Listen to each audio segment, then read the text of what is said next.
Hey guys! In today's video I will show you how to make a temperature controller for your solderer.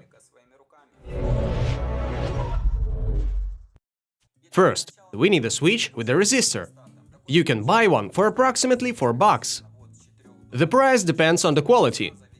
This one is 220 volts, but you can find 12-volt controllers by the same appearance, so take note. We also need a socket. I've bought such a triple socket for $2. You may use either a triple socket or a simple one. Then there's a plug, 2 meters of cable, a piece of wire. It must be firm, as we're going to make a holder from it. Also, I've prepared this wooden brick beforehand. For the socket, switch and other small things.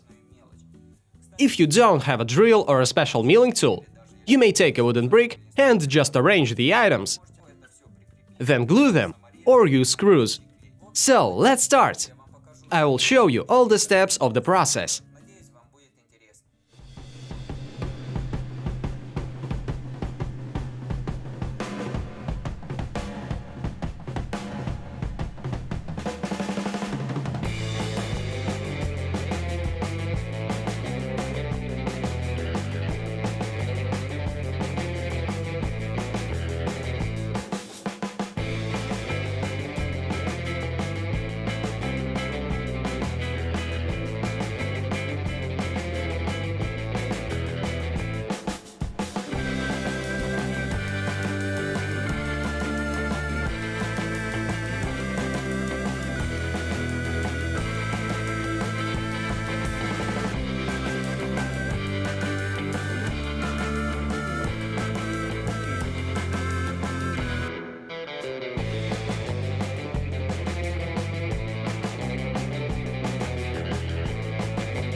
That's all! The base for our solderer is ready. There's the solder, flux, fluxing tool, holder, 3 sockets, and the resistor, which enables us to control the temperature of our solderer.